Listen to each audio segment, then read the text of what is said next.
जैसे ज़्यादातर हम देखते हैं जो पेरेंट्स होते हैं वो सोचते हैं कि ये तो नशा करता है, नशेड़ी है। फ़र्स्ट ऑफ़ ऑल ये वर्ड ही बहुत रॉन्ग है जो हम पेशेंट्स को बोलते हैं। इसको एक बीमारी की तरह समझा जाए, इसको एक नशा रोग ना समझा जाए। काउंसलिंग में बेसिकली कई तरह की काउंसलिंग्स होती हैं, जैसे पेशेंट के लिए मोटिवेशन एनहांसमेंट थेरेपी होती है, जिसमें पेशेंट को मोटिवेट किया जाता है कि नशा छोड़ने के क्या फ़ायदे नुकसान हैं और उसको इस चीज़ के लिए प्रेरित किया जाता है। सेम पेरेंट्स, फैमिली मेम्बर्स, उनके लिए भी हम फैमिली थेरेपी के लिए जाते हैं, जिसमें पेरेंट्स को एजुकेट किया जाता है कि वो कैसे पेशेंट के साथ बिहेव करें, कैसे पेशेंट को मोटिवेट कर सकते हैं घर पे, और ताकि पेशेंट और ज़्यादा नशा छोड़ने के लिए प्रेरित हो सके। नमस्कार, मैं शिवांगी और आप देख रहे हैं जनहितैषी। जैसा कि आप जानते हैं कि हमारी नौजवान पीढ़ी है नशों के दलदल में दिन प्रतिदिन फंसती ही जा रही है और जिसका खामियाजा उनके चाहने वाले, उनके परिवार वाले भुगत रहे हैं। सो आखिर ये नशे के आदी किस तरह से नौजवान हो रहे हैं, कारण क्या है? नशा छुड़ाओ केंद्र में अगर हम ले जाते हैं हमारे नशे में जकड़े युवक को या व्यक्ति को, तो किस प्रकार उनका ट्रीटमेंट किया जाता है?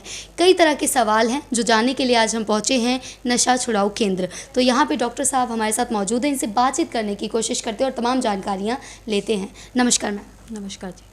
मैम, ये सबसे पहला सवाल तो यही आता है कि किस तरह से कोई नशे का इतना आदी हो जाता है कि नशे की पूर्ति के लिए कुछ भी करने को उतारू हो जाता है? जी देखिए, नशा शुरुआत करने के काफ़ी कारण होते हैं जो हम नौजवान पीढ़ी में आजकल देखते हैं। जो सबसे कॉमन कारण है दैट इज़ पीयर प्रेशर। अब वो पीयर प्रेशर क्या है? अब ये है कि जैसे किसी दोस्त ने नशा किया तो एक होता है कि अगर वो नशा कर रहा है तो मेरा स्टेटस लो हो जाएगा, तो मुझे भी करना है, या कुछ नया ट्राई करना है हमें, तो उस चीज़ के लिए लोग नशा शुरुआत कर सकते हैं। दूसरा कारण जो हम देखते हैं वो होता है कि या किसी स्ट्रेस, या कुछ लोगों को मेंटल एबनॉर्मलिटीज़ या दिमागी रोग भी होते हैं, जिसकी वजह से जैसे कुछ फाइनेंशियल लॉस हो गया घर में, कुछ लड़ाई झगड़ा हो गया, उस स्ट्रेस की वजह से कि हम नशा करेंगे तो उससे हमें एक रिलैक्सेशन मिल जाती है, उस चीज़ के लिए लोग नशा शुरुआत करते हैं। जी। तो मैम, वो नशा एक बार दो बार कर लिया, उसके बाद ऐसी कौन सी मेडिकल इसमें प्रॉब्लम आ जाती है कि नशे की जब उसे डोज नहीं मिलता तो अंदर ही खलबली होती है उसकी? जैसे कि हमारे पास ज़्यादा जो पेशेंट्स आते हैं वो ओपियोइड डिपेंडेंस के होते हैं। उसमें हम ज़्यादातर जैसे कहें अफीम, भुक्की, चिट्टा, जो कि एक सिंथेटिक नशा है, अब इनसे डिपेंडेंस हो जाती है। जैसे कि हीरोइन इतना ज़्यादा पोटेंट है कि उसको एक बार भी लिया जाए तो उसको एक बार लेने से भी इतनी डिपेंडेंस हो जाती है कि पेशेंट को तोड़ लगती है। तोड़ मीन्स विड्रॉल सिम्टम्स आते हैं। और वो विड्रॉल सिम्टम्स किस तरह के होते हैं? जैसे कि शरीर में दर्दें होना, आँखों से पानी आना, लूज़ मोशन होना और बहुत ज़्यादा पेन होना, जिसकी वजह से पेशेंट चोरी तक करने के लिए रेडी हो जाता है कि मुझे किसी ना किसी तरह से वो नशा चाहिए। तो ये विड्रॉल सिम्टम्स इतने ज़्यादा हैं कि इस पे पेशेंट घर पे नशा नहीं छोड़ सकता, उसको कुछ ट्रीटमेंट की ज़रूरत होती है, जिसके लिए हम पेरेंट्स या बाकी सब लोगों को एडवाइस करते हैं कि वो एक ट्रीटमेंट ऑप्शन के लिए आएँ, जिससे ताकि उनको एक सुपरवाइज रेजिमेंट के अंडर ट्रीटमेंट मिल सके। मैम, इनकेस ये भी देखा जाता है कि नशे का जो आदी हो जाता है व्यक्ति, वो अपने होश में तो रहता नहीं, तो उसे किस तरह से पॉसिबल है कि घर में हम उन्हें समझाएं, बुझाएं या प्रेरित कर सकें? जैसे ज़्यादातर हम देखते हैं जो पेरेंट्स होते हैं वो सोचते हैं कि ये तो नशा करता है, नशेड़ी है। फ़र्स्ट ऑफ़ ऑल ये वर्ड ही बहुत रॉन्ग है जो हम पेशेंट्स को बोलते हैं। इसको एक बीमारी की तरह समझा जाए, इसको एक नशा रोग ना समझा जाए। जैसे कैंसर एक तरह का रोग है और उसकी दवाई संभव है, सेम उसी तरह इसको एक बीमारी की तरह समझा जाए जिसकी एक ट्रीटमेंट पॉसिबल है। उसको पेशेंट को मोटिवेट किया जाए कि आपकी, क्योंकि इस दवाई से क्या होगा, उसको कोई तोड़ नहीं लगेगी, वो अपनी लाइफ बढ़िया गुजार सकता है। कई तरह की ट्रीटमेंट ऑप्शंस अवेलेबल हैं जिसमें पेशेंट आराम से बिना किसी तोड़ को सहे हुए आराम से अपना नशा छोड़ सकता है और उसको कोई दर्द महसूस नहीं होगा, जो घर पे पेशेंट को बहुत मुश्किल हो जाता है। और साथ ही साथ उसे काउंसलिंग की भी ज़रूरत होती है, जो हम पेशेंट को यहाँ पे प्रोवाइड करवाते हैं। किस तरह की काउंसलिंग में बेसिकली कई तरह की काउंसलिंग्स होती हैं। जैसे पेशेंट के लिए मोटिवेशन एनहांसमेंट थेरेपी होती है, जिसमें पेशेंट को मोटिवेट किया जाता है कि नशा छोड़ने के क्या फ़ायदे नुकसान हैं और उसको इस चीज़ के लिए प्रेरित किया जाता है। सेम पेरेंट्स, फैमिली मेम्बर्स, उनके लिए भी हम फैमिली थेरेपी के लिए जाते हैं, जिसमें पेरेंट्स को एजुकेट किया जाता है कि वो कैसे पेशेंट के साथ बिहेव करें, कैसे पेशेंट को मोटिवेट कर सकते हैं घर पे, और ताकि पेशेंट और ज़्यादा नशा छोड़ने के लिए प्रेरित हो सके। जी, मतलब आप कह रहे हैं फैमिली को एजुकेट करना मस्ट है इस केस में। फैमिली सपोर्ट से हमने काफ़ी देखा है, जिन पेशेंट्स के पास फैमिली सपोर्ट होती है या पेरेंट्स उनके सपोर्टिव होते हैं, वो बहुत जल्दी नशे की लत से बाहर निकल जाते हैं और दवाइयों को भी कम टेपर डाउन किया जाता है और कम कम करके इससे बिल्कुल निजात पा लेते हैं।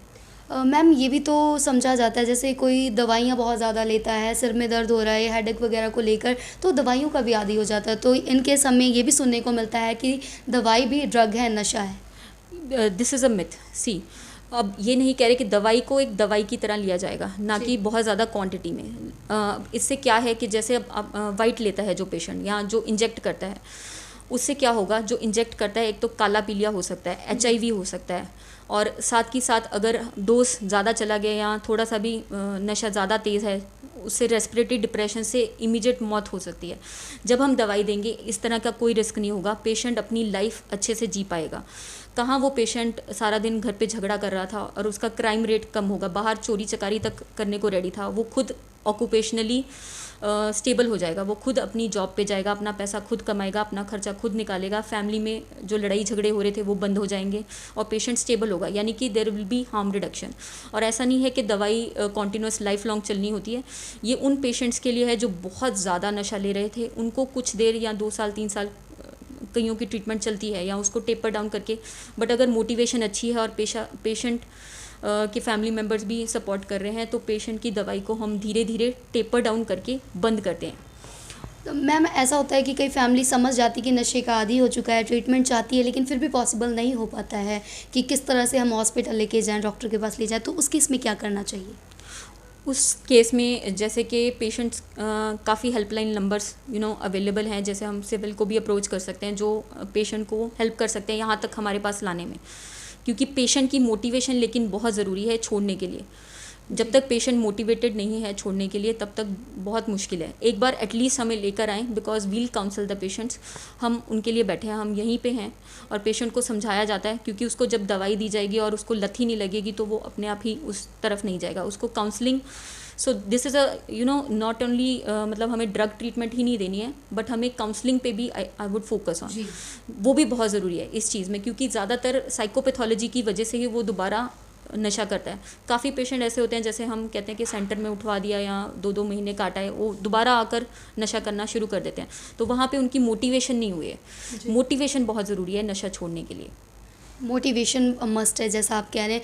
मैम ये भी अगर कोई फैमिली ये चाहे कि घर पे ही हम उन्हें रख के नशा छुड़ाने के लिए प्रेरित करें, तो कौन सा रास्ता अपनाएं?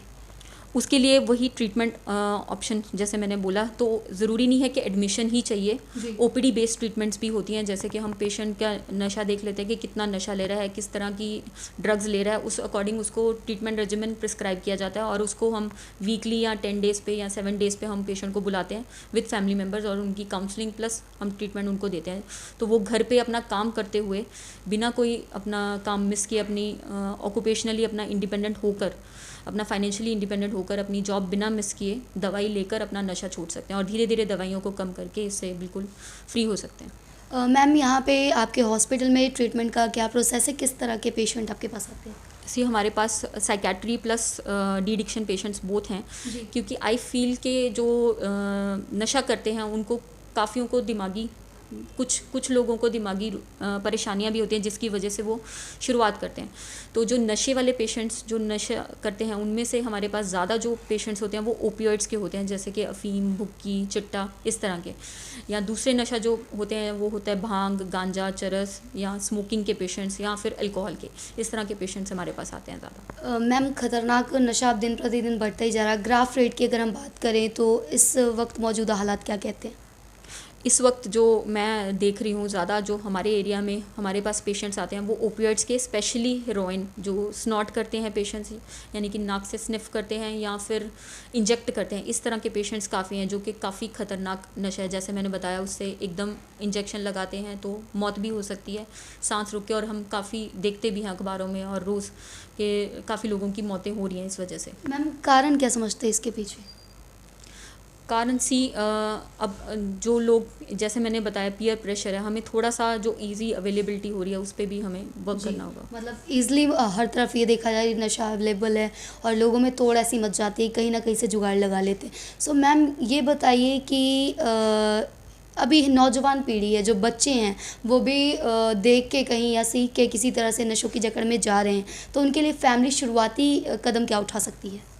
काफ़ी हम देखते हैं जैसे कि जिसके जैसे पिता नशा करता है और उनके बच्चों में भी ये सेम लत आ जाती है। वो क्योंकि एक मॉडलिंग का प्रोसेस होता है, बच्चे क्या है जो माँ बाप से ही सीखते हैं, या हमारी गली में जो चल रहा है, या हमारे ताए चाचे, अगर तो पेरेंट्स को ये समझना होगा अगर वो एक गलत लत में है, क्या वो देखना चाहते हैं कि आपके बच्चे भी सेम नशा करें। तो अगर आप कर रहे हैं तो आप ज़रूर उसको छोड़ने की कोशिश करें, क्योंकि ये लत आपके बच्चों में भी जा सकती है, क्योंकि मॉडलिंग एक प्रोसेस है, बच्चे वही सीखते हैं जो हम करते हैं। तो मैं उनको भी एडवाइस करूँगी कि वो भी अगर अभी तक नहीं छोड़ा है तो ज़रूर आएँ छोड़ने के लिए। जी मैम ये बताइए आप कि जैसे नशा छुड़ाऊ केंद्र में ट्रीटमेंट को लेकर कई तरह की अफवाहें सुनने को मिलती हैं, सो प्रोसेस क्या होता है ट्रीटमेंट का? प्रोसेस ऐसा कुछ बहुत कॉम्प्लिकेटेड प्रोसेस नहीं है। पेशेंट जो भी नशा छोड़ना चाहता है, they just have to come to the registration counter. उसके बाद हम काउंसलर के पास भेजते हैं, वो उनकी हिस्ट्री लेते हैं कि किस तरह के नशे वो करते हैं। उसके बाद वो डॉक्टर के पास आते हैं और उनको उनके जैसी भी हिस्ट्री होती है उसके अकॉर्डिंग उनको एक मेडिसिन रेजिमेन प्रिस्क्राइब किया जाता है। एंड अलॉन्ग विद जैसे मैं फोकस कर रही हूँ कि काउंसलिंग भी हम फोकस करते हैं साथ में। तो मैम जैसा कि आप बार बार ये कह रहे हैं कि हमें मोटिवेशन की ज़रूरत है इस केस में, सो ये बताइए कि मैसेज क्या आप कन्वे करना चाहेंगे सभी तमाम जो लोग हमें देख रहे हैं, पेरेंट्स जो देख रहे हैं, और कहीं ना हर चौथे घर में हमें देखने को मिल रहा है कि नशे की जकड़ में कोई ना कोई है। पहले तो इससे हारना नहीं है हमें, हम इससे जीत सकते हैं।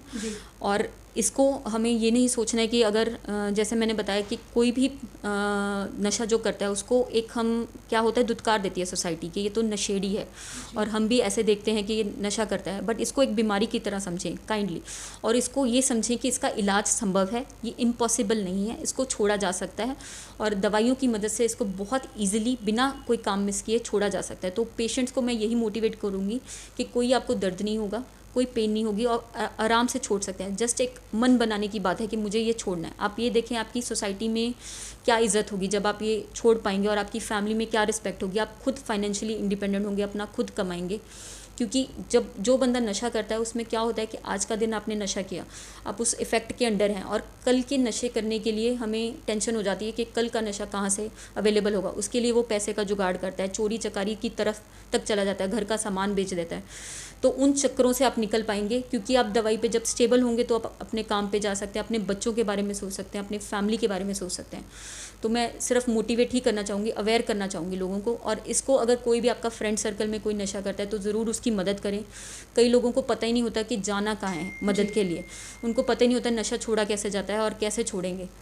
तो उनको भी अब इससे अवेयरनेस होगी कि ये बहुत इजी प्रोसेस है, कोई ऐसा नहीं है। काफ़ी लोगों को ये डर लगता है कि हम नशा छुड़ाओ में जाएंगे तो हमारी इन्फॉर्मेशन पुलिस के पास चली जाएगी। ऐसा भी कुछ नहीं है। कोई भी पेशेंट की इन्फॉर्मेशन जो होती है वो कॉन्फिडेंशियल रखी जाती है।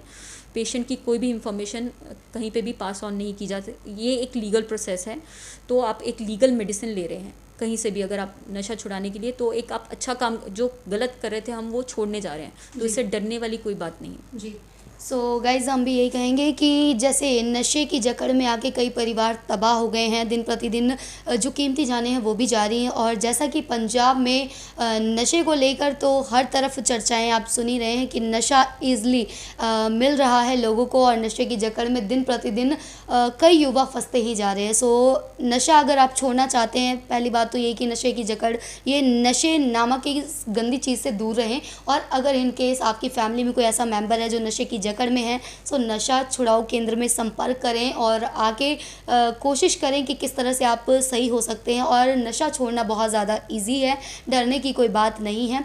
और सबसे बड़ी चीज़ है कि फैमिली और समाज का सबसे बड़ा योगदान है, जो कि मोटिवेट करे आगे, नशेड़ी जैसे शब्द का इस्तेमाल ना करे, आगे उन्हें धुतकारे नहीं बल्कि प्यार से उन्हें मोटिवेट करे और नशा छुड़ाने में उनकी मदद करे, ताकि हमारा जो समाज है इस नशे जैसी नामुराद, जो इसे बीमारी मैम ने कहा, नशा भी इसे एक बीमारी समझे और इसका जो ट्रीटमेंट है प्रॉपर ट्रीटमेंट ले। तो जैसा मैम ने कह दिया कि नशे की जकड़ में अगर हम चले जाते हैं, कईयों में तोड़ मची होती है, नशा अगर नहीं मिलता तो कुछ भी आपराधिक हद तक गुजरने को भी तैयार हो जाते हैं लोग। सो इस केस में ऐसा है कि जो नशे का आदी है व्यक्ति उसको समझाएं, उसका मन बनाएं और उसे नशा छुड़ाओ केंद्र लेके आएं और बहुत ज़्यादा प्यार से डील करने की ज़रूरत है। सो आप भी जागिए, अपने आस पड़ोस या समाज में कहीं आप ऐसा देखते हैं तो हर तरफ जागरूकता फैलाएं ताकि नशे की जकड़ से हमारा समाज, हमारा पंजाब, हमारा देश मुक्त हो सके। और ऐसे ही देखते रहें जनहितैषी। धन्यवाद।